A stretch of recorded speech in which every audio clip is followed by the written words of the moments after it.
We didn't believe this when our pediatrician told us that you have to limit screen time for your children because it does something to them psychologically. now that we have much older children now, I absolutely 100% agree with him, because when they have too much screen time, they turn into little monsters. So yeah, so that happened last night, and then this morning it continued to be a problem. So I got up early to work on our website and our mobile app, and was so excited to get a bunch of stuff done, and it's just been a hell of a day.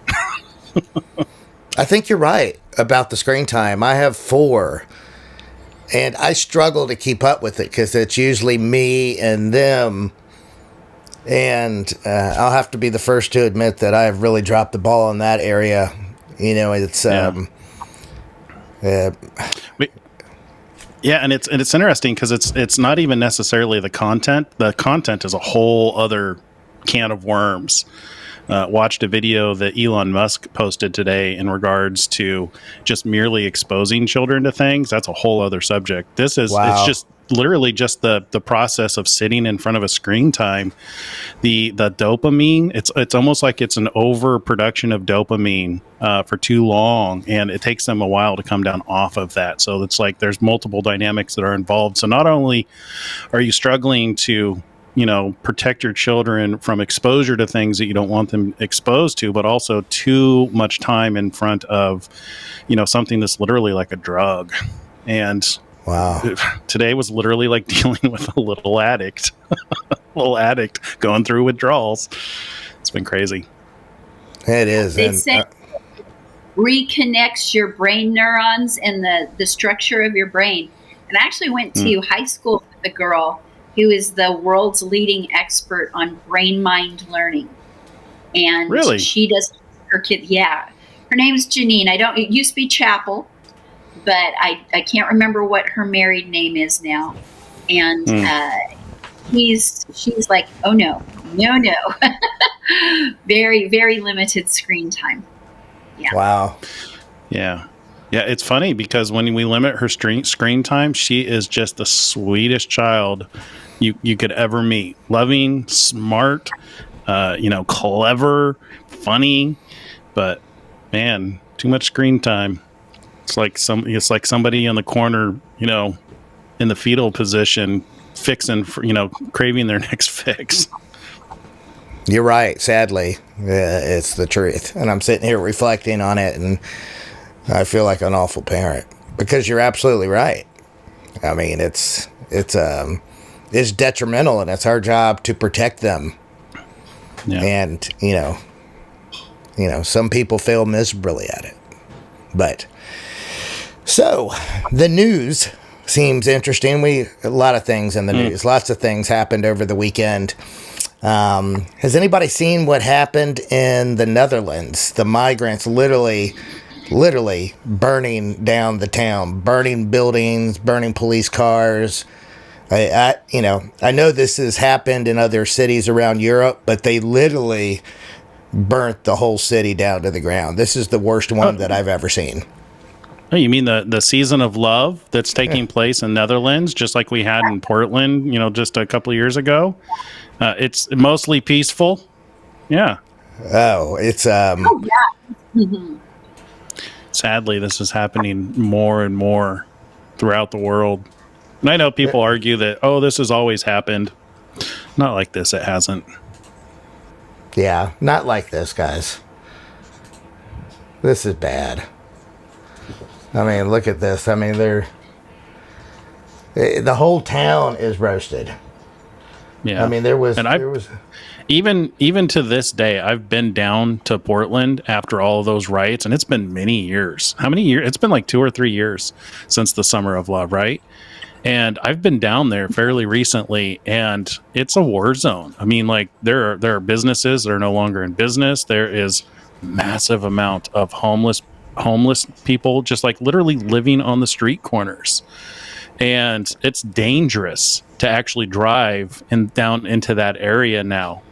It was just probably 4 months ago. I had a friend driving through the area and there were bullet holes.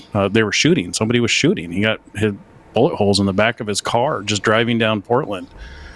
So it's like, that's not normal stuff. That used to be a safe place to go. That used to be a beautiful city to go to and visit, and, you know, all kinds of artisan shops and stuff like that. It's not like that anymore. It has changed. Yeah, the Netherlands the same way. That used to be a tourist attraction. I should have been a little more prepared to show a complete video, but they toured the whole town the day after, and it was in ruins. I mean, even like the public buses were sitting there as just burnt out shells. Police stations were firebombed. There was over 100 police cars that were burnt and unusable. It's they were.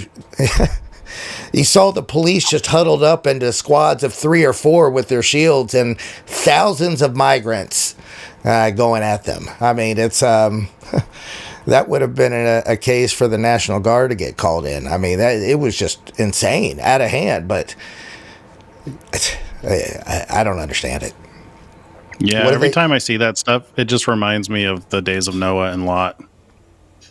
I know. A lot of people are in denial this is actually going on. Yeah. Well, you know, I've got a little news here that I just found just like 10 minutes ago.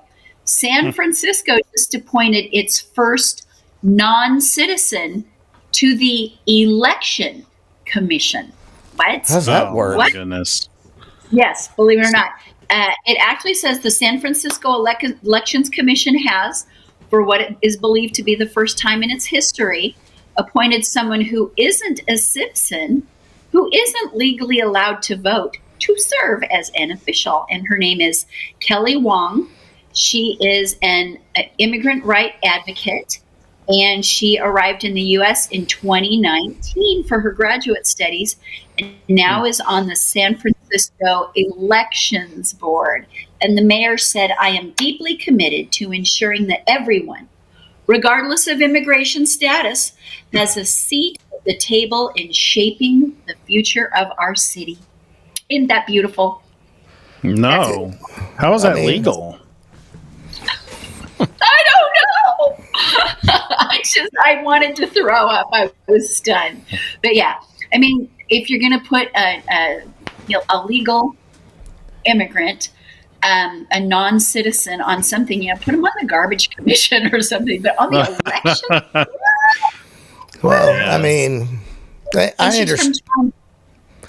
The CCP has their fingers everywhere, and she's from China. Yeah. Look, I get trying to diversify, and we should try to love and accept everybody, but there's guidelines and lines in the sand that can't be overstepped. Yeah, we should not have somebody who does not have an anchor in this country dictating the rules and the laws of this country. That should be, I believe that is the law. Like, a non-citizen, I don't know if she's an illegal alien or if she's just on a green card, but somebody who is not a citizen of this country should not be affecting, especially the elections of this country.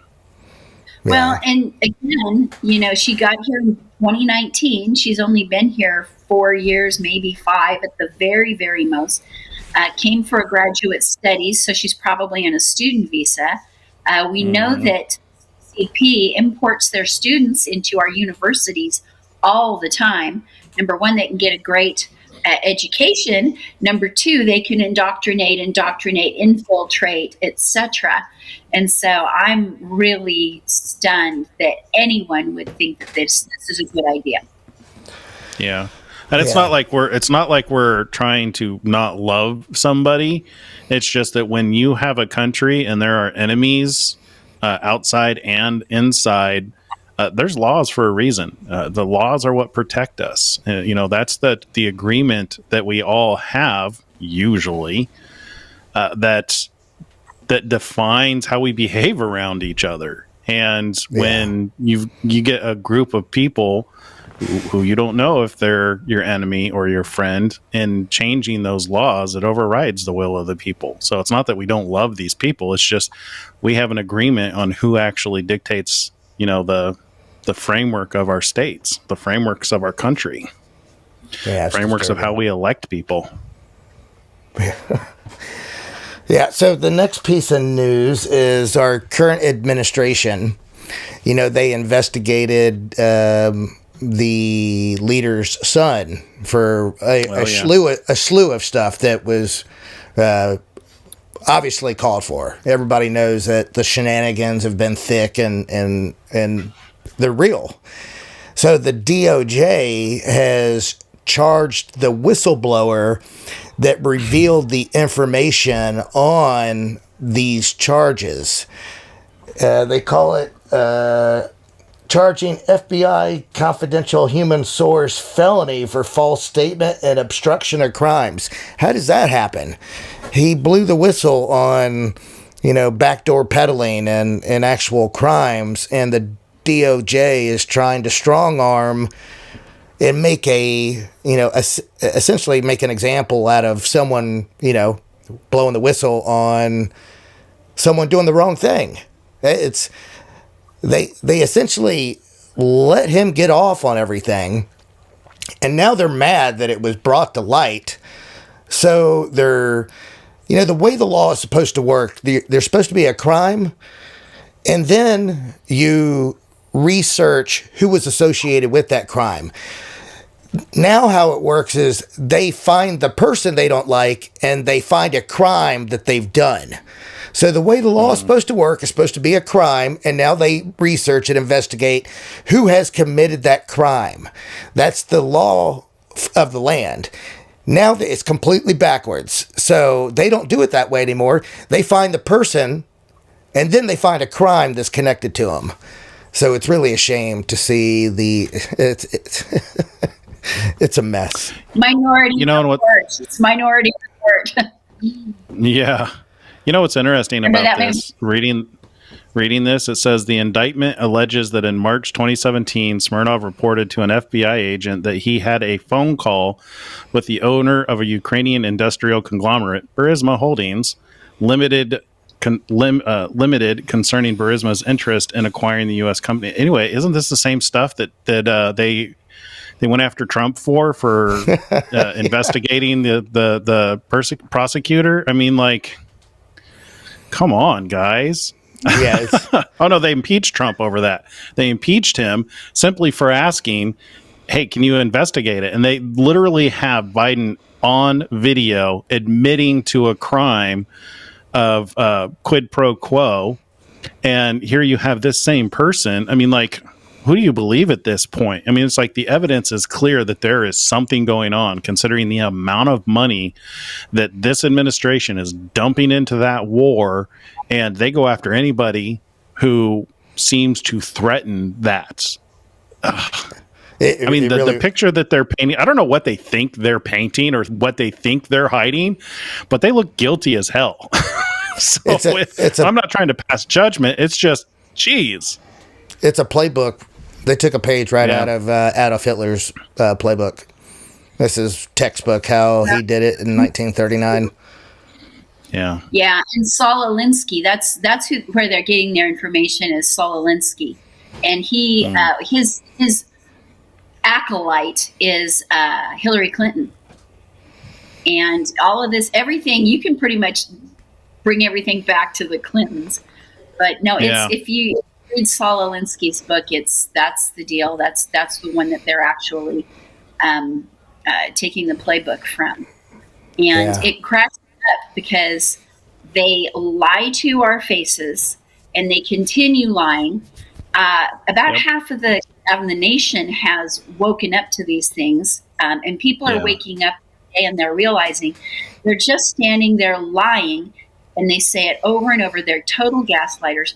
But here's the deal. How can we stop them? Who is going to call them on the carpet? Who is going to send their little butts to Gitmo? When is something going to happen? Because we, the people, have woken up and we see it, but do we have anybody in Washington, D.C. who is going to take them to task and prosecute them for their crimes? Because their crimes are many. Oh, well, sure. And the man that's running for election is that person, which is why they're trying so hard to put him in the box beforehand. It's.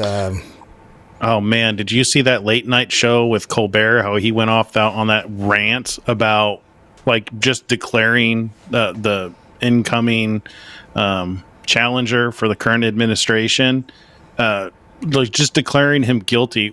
Just literally, it's comedy is no longer comedy. It's political. They're up there just like declaring their political stance and vomiting lies. It's disgusting. No one takes that stuff serious. I know, right? I mean, no one watches that stuff. I mean, you maybe still have a small fraction that buy into it, but Kip, I think the percentage is much higher than 50% of the country. I would say 80% of the country is well aware of the deceptive narrative. It's mainstream media has taken such a enormous hit. They're laying off in every sector. And to put it in perspective, this is an election year. Mainstream media is normally hiring 200% on top, but they're laying off major amounts. They are going belly up. They are scrambling. The country's waking up. And it's just a matter of time. It's only a matter of time. They are desperate, and they know it. They are desperate at all costs, which is, frankly, what makes me the concerned, the part that I'm concerned about, is because desperate people do desperate things. And I'm expecting a black flag or whatever, however you call it, a false flag event. Something's going to happen. They need a major distraction. I think that's why they're allowing the border to be handled the way that it's being handled. So if you do the math, so how many people are in the United States? There's like 300 million, right? You haven't checked in a while? Yeah, about that. It's like 300 million. So they've allowed 10 million unknowns, criminal aliens into this country. That means that's 3 one or 4%. person for every 30. Yeah, that's one person for every 30 of us in the United States. So like if they decide to get violence, it won't take very long to cause massive chaos in this country. Yeah. Well, I'm going to throw this out. If you guys brought up Stephen Colbert, guess who was on Epstein Island? Oh, imagine of course. that. Yes, that does not surprise me. Imagine Wouldn't surprise me if he wasn't a regular. Yeah. All right. So what's next on it? Oh, so speaking of the candidate that is running for office on the opposing side, the judge, the corrupt judge, fined him $350 million for some shenanigans. Barred from business from New York for 3 years. I mean, I try to not take a political bias stance, but you could just look at the way the judge handled himself during the case and the trial. I mean, come on. Yeah. Yeah, that was ridiculous. That was a summary judgment. There's no investigation. It's just that guy obviously doesn't like him, so he made a summary judgment. All inclusive summary judgment. I don't think you can appeal it. They didn't. Yeah, they do. They are appealing it, but I never saw any evidence presented that was guilty beyond a reasonable doubt.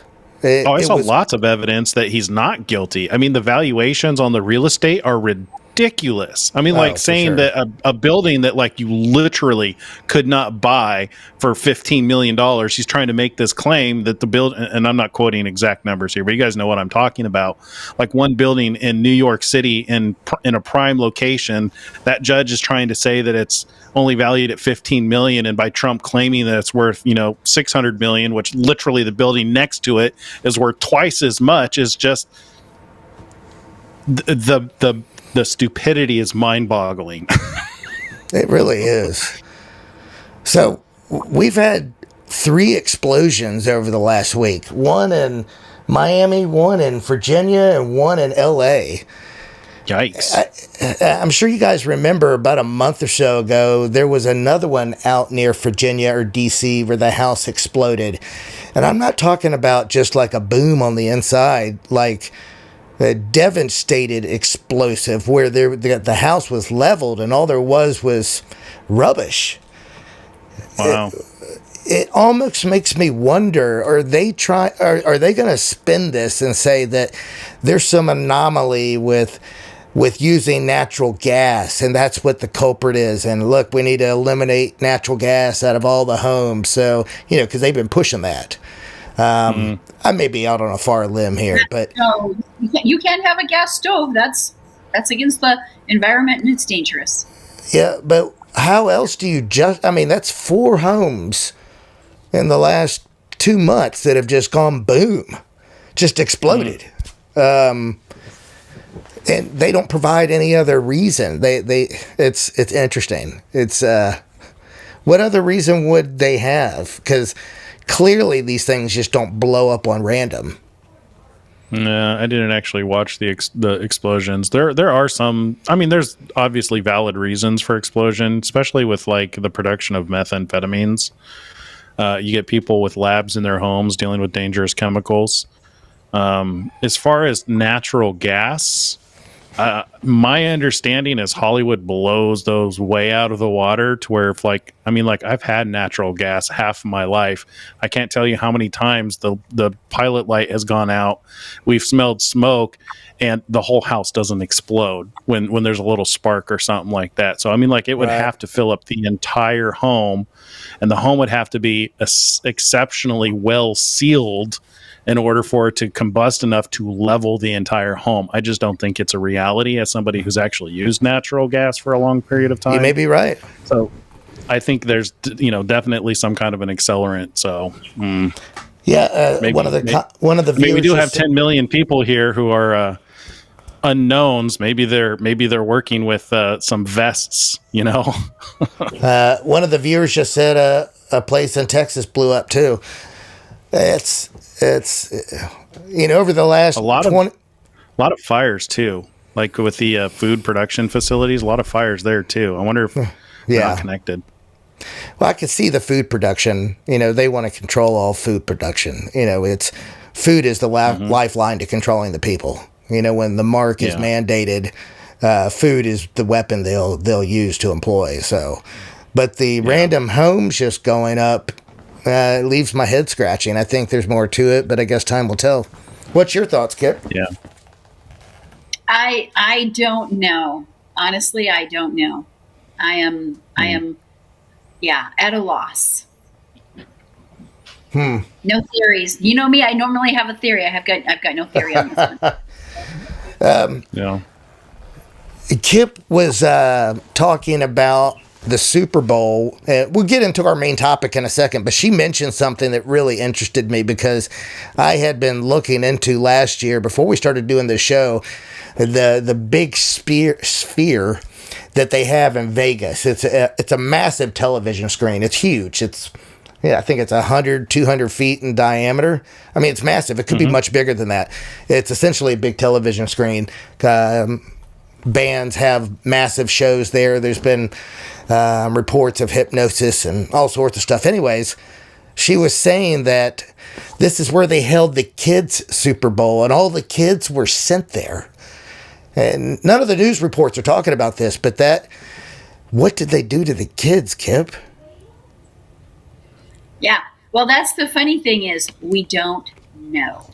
We know that Nickelodeon was the one of the big sponsors, and that there was this big SpongeBob experience, and SpongeBob even sang "Sweet Victory" right before kickoff, and they kept calling it Bikini Bottom. They'd say, "Well, we're going to go over to SpongeBob in Bikini Bottom in the Sphere." So somehow SpongeBob was a big part of the Sphere thing. But you can't find any information. I can't. If you guys can, somebody please send it our way. I've looked and looked and looked. Who performed? What videos did they show them? Were they actually watching the game? Because it doesn't sound at all like they were watching the game. So because they had this family experience. And one of the things that we do know is that it's very hypnotic to be in there. So who knows what they were doing in there. We do know that when we saw a lot of the commercials for the Super Bowl, there was a lot of Nephilim imagery. There was a lot of UFOs. It was a crazy time. I would love to be able to break that down for you. I even, got screenshots. Mountain Dew was the one that got me the most, was the Mountain Dew commercial. And the thing that gets me is, first off, you've got this soft drink called Mountain Dew. What a dumb name. Who came up with that? Oh, wait a minute. What is Psalms 133:3? It talks about unity, and then it talks about the dew of Hermon, the mountain of the Lord, where the oil runs down Aaron's beard even to his neck. Okay. The dew of Hermon. Well, where did the angels fall? That was where was the fallen angel realm? Yeah. Well, the angels, they were called the Watchers or the Sons of God. Right. And yeah, that's where they landed. They mated with women, and their children are called the Nephilim. So what's the mountain? Why is it yellow? The same color as the gold juice of adrenaline that they offer to all these Hollywood stars, right? What is Mountain Dew? Is it that's really interesting, because Mount Hermon was where the fallen angels, the 200 fallen angels, came from heaven and landed when they first got here. Huh. Yeah. And for the first time when I was looking at that, because it was, I don't know who the actress was. I don't know. I guess she was on The Office. But she was talking about all the things that she, as long as she had a Mountain Dew, she could endure these things. And, one of them was being taken up in a spaceship.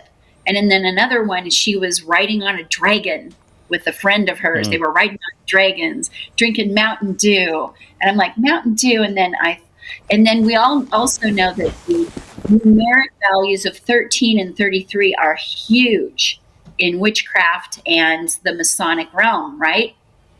And 13 and 33 were all over the Super Bowl. Well, it goes right back to Psalms 133:3, Mountain Dew, the dew of Hermon.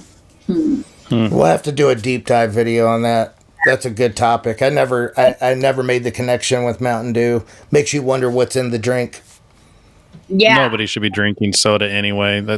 That's all poison. That much sugar, your body should not have that much sugar, processed sugar, or let alone whatever else is in it. And I do believe Mountain Dew is the highest sugar level of all of them. It is. And caffeine, too. It's also got really high caffeine. It's really bad.